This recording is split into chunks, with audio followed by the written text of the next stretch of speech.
Hey guys, it's Abby and welcome back to my channel. So I am so excited to do this video because I have some book recommendations for you guys.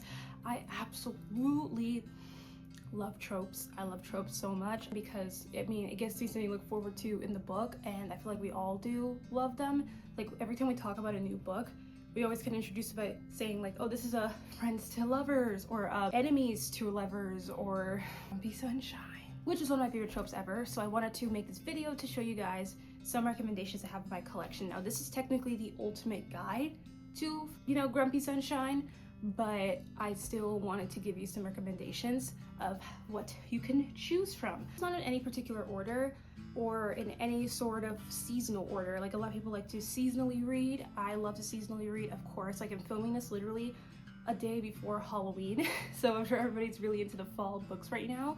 But I have it for all year round. I have summer, I have fall, I have winter. I like to read a lot during the winter, especially like fairy tale romantic-y books, and I love to read a lot of like small town romances in the fall to summer. So I'm just saying, like, it's really up to you, but I have a all year round list of what to give you and all year round recommendations. So let's get started. I think we're gonna start in the spring first. So the first book I have is Practice Makes Perfect by Sarah Adams, and this is definitely more of a springtime book because I did buy it, in the spring, and I heard this was also kind of like a Grumpy Sunshine kind of duo. So basically you can already kind of tell from the cover that it's definitely a Grumpy Sunshine duo. But basically this takes place, and I'm sure you guys, this is a very popular book, I'm sure you already know this one. But if you don't, this takes place in a small town called Rome, Kentucky, and this is actually a series, which the first book I have in the series I also have as well, and I love this series so much. I don't know how I've just loved it. I don't know, since like the first book that I've ever gotten from the series. I love Sarah Adams' writing, and I absolutely love this Rome, Kentucky series, but this is the second book in the series. And it's following actually the youngest daughter from the family, because it's like every single book kind of travels this story starts a story with like this new family member. There's one brother and there are 3 girls. So this is the youngest girl out of the whole bunch. And she's probably my second favorite. I love the other girl, but over than that, not gonna give you any spoilers, I just let you know. This is about Annie Walker, and she is a florist, and basically she lives in Rome, Kentucky, which is a small town, and this guy who's the bodyguard for this pop star, which you would probably know some background information on that from if you read the first book. We will discuss about that later. And she is a florist who lives in a small town called Rome, Kentucky, and this is basically following up the story from the first books. Now this bodyguard works for this pop star that she also knows, and he also knows her. So basically they kind of do like each other. He's very much the opposite from her, and he likes to play it safe. This guy, he likes to travel and see new heights, and he doesn't like to settle down. He's kind of the grumpier type. He's more of the broodier type. I don't really know how to describe him per se by referencing another character, but I just know that he's definitely the complete opposite from her. So it is a very opposite situation, but it's so sweet how they fall in love and how they interact and how he cares for her. I highly recommend this if you love small town romance mixed with Grumpy Sunshine, and maybe even opposites attract too if you're really into that. I really like it. I can't remember how much I rated this on my Goodreads. And also, if you want to see my Goodreads, I'll put it in the description as well. I loved it when I first read it. This was actually the first book I read in the series, so that's exciting. I feel like this was a good start. You need to read it in chronological order. I didn't, and I still kind of understood it, but to get the full context, I do recommend you reading from the first book if you have the time for it, if you're even interested. If you like to do things in chronological order, which is me sometimes, I recommend. You will like this one. I'm telling you, you will like it. Following suit for the second book, we have When in Rome, which is the first book out of the series. So it starts with number 1, number 2. Now there's number 3 book called Beg, Borrow, and Steal. It's out right now. Everywhere you can get it, it's out right now. It's been out for like almost a year right now, I'm sure. And I haven't gotten that one. I haven't read that one yet, but I do want to because next year we're having the 4th book for the 4th sister, and I'm so excited. Now this book follows the actual son, or brother. I don't know why I said son. And this is the first book that kicks off this series. So this is basically a modern retelling of Roman Holiday, which is a very old movie. I love Audrey Hepburn. She's in that movie. Such a good movie. Recommend that. I haven't seen it, but it's a really good movie. So this is like a modern retelling. you know, if I can say that. So basically, this follows a story of a pop star called Ray Rose. That's her stage name, but her real name is Amelia.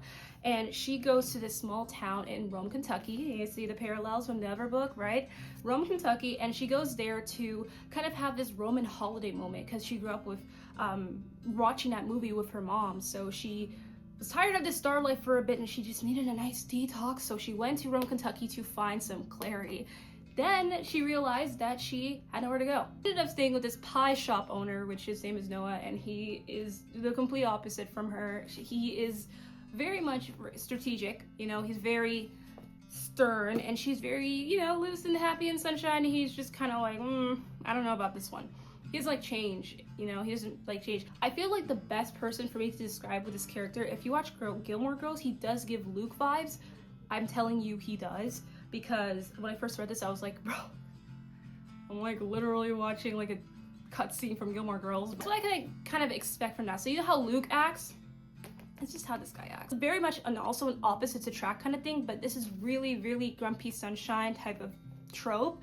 Now, I feel like we've all read this. If you've really been keeping up with like buying books and like really popular books, then you probably have read this. But if you haven't, I highly recommend, if again, you love small town romances, which who doesn't, but if you've heard this for a while and you still haven't picked it up and you haven't gotten the chance to, I truly recommend you picking it up and reading it and seeing if you like it. I feel like you would, so just pick it up. And then if you like this, you know, get practice makes perfect, and there you go. You got two good things going on. Okay, next we're switching gears to a bit of a more fantasy fall kind of book. It's Heartless Hunter. I just read this, I'd say it's September. I actually read it for a book club, but it's called Heartless Hunter, and it is also kind of a grumpy sunshine kind of thing, but mixed with romantasy and fantasy and stuff like that. So I highly recommend this. You guys read this in the fall if you are a seasonal reader, or at least maybe in the winter time, because it does give a very fairy tale aspect compared to a contemporary romance like When in Rome and Practice Makes Perfect. So I'm just saying. But this is Heartless Hunter, and it follows a story. It's actually a series, so you can read the second one, but this can also be a standalone if you really want it to be and you're not really ready to, you know, get a second book and want to move on. That's totally fine too.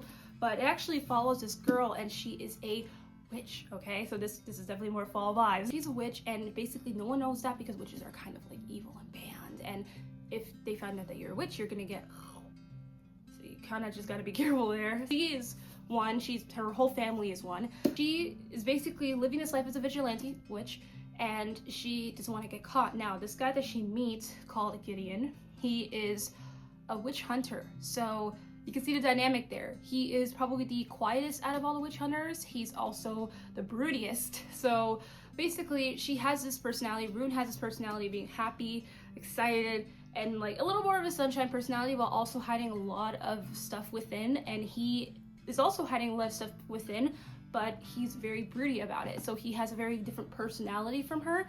So they're kind of like this cat and mouse chase game. It's kind of like every single chapter you're kind of on the edge of your seat because you don't want her to get caught, but wondering like how will she get caught. So I recommend this if you really want to like read a nice romantasy novel, but also you like when the stakes are high, because the stakes do get high in this book. That's why I finished this book in like 2 days. I kid you not. Again, look at my Goodreads. I really like this book, and I mean, I loved it. I definitely recommend you read it for the October time, maybe November time, and if you didn't have a chance, you could read it maybe January, February, March. Up to you. But if you love fairy tales, romantasy, and you love that kind of broodier aspect when it comes to, you know, a broody guy, happy sunshine girl, but there are two secrets within the two of them, pick this one up. Pick it up. Okay, pick it up. Now we're gonna actually head into the summer books. The first book is Summer Island by Shelley Noble, and I highly recommend this one, you guys, for a grumpy sunshine moment. And also, it is very summery and atmospheric. So the story basically starts with this girl, her name is Phoebe, and she is a reporter, and she loses her job, and her fiance breaks up with her. She's catching strays all over. Not only that, but her mom also is going through a divorce at the same time as she's going through this as well. So her and her mom, they decide to kind of have a nice detox for the summer. They remember their summer house with their grandmother that they've always gone to since they grew up, so they decide to go there for a nice detox and just kind of try and get their life back together. There she finds this guy that he has lived at this city, the summery cottage city for so long, and he is quite the opposite from her. She's more of a city girl, he's more of a small town guy, but it kind of follows a very similar interaction to when in Rome. So I would say that the dynamic is very opposites attract, but also, you know, he's not broody, but he is a little bit more stern and more reserved than she is, and I recommend that because it does have a very similar story to this one. Now, if you also like slow burns, then you will like this one, because I don't think they do anything. I know it's been a while since I read this book in particular, but I don't think they do anything until like almost the end of the book. Literally probably like this much. I know. So if you like slow burn, I recommend this for you because I absolutely loved it. I love a good slow burn like everybody else. So if you like it, definitely pick it up. A lot of people I don't think heard about this novel in particular. So I mean, I'm just saying, this is your sign to pick it up, right? Right? Yeah. Last but not least, we have People We Meet on Vacation by Emily Henry. I know a lot of people know about this novel. Everybody loves it. Everyone loves the Emily Henry summer books. We all love every summer reading her books, but this one I recommend for a reason because it also has the same kind of dynamic as Summer Island when in Rome, where it's technically friends to lovers too, but you can also consider it kind of opposites attract, grumpy sunshine and personality. I mean, it's so obvious in the back cover. It literally says Poppy and Alex, Alex and Poppy. They have nothing in common. She's a wild child. He wears khakis. She has an insatiable wanderlust and he prefers to stay home with a book. So they're friends to lovers, yeah, but they're also opposites. And he is a little bit more reserved. She's a little bit more wild and free. It's a very interesting dynamic that really is similar to the other two books I've just recommended to you guys. So I recommend picking this up. I mean, this beach read and book lovers are very popular books of Emily Henry. So if you haven't seen this one in particular, I recommend you picking this one up for next summer. Or if you don't care about seasonal reading, just pick it up whenever you like. I feel like you really like this one. I love it. I absolutely love it. They go, basically it's also kind of like a second chance romance too, because they were friends for a long time and they kind of stopped having a connection and they stopped checking in with each other, and then they're checking in again for another vacation. So it's kind of like a second chance kind of thing, but you know, friends to lovers and also grumpy ex sunshine. Recommend. Again, I feel like you already read this one, but if you haven't, definitely pick this one up. And that's all the books I have for you guys. Oh my gosh. That was awesome. I loved it. Honestly, I love Grumpy Sunshine so much that I have so many books that I wanted to pile up for you guys. I think you'll really like them. I really think you do. I think you'll like them all season round. I didn't really want to get a specific bunch of books for a specific season, just in case, you know, maybe something else tickles your fancy, then maybe summer or only fall or, you know, anything like that. But I hope you guys did enjoy listening to these recommendations, and I hope that you would definitely enjoy them if you choose to pick them up. I am actually currently reading something very similar to what I just showed you guys right now, actually called All Roads Lead Here by Mariana Zapata. And it's the same kind of situation, small town romance, but you know, the guy is a little more grumpier than the girl, and I really like that dynamic, so I'm reading another one like that. But I just really started, as you can see, so I'll let you guys know how it is. But if you'd like to also see reading vlogs, I would love to do that too, because I feel like I'm gonna do a lot of that during the holiday season, because I really want to read a lot of Christmas books. I have a whole wish list I cannot wait to share with you guys, so just stay tuned. And yeah, but in the comments, let me know if you also have some recommendations.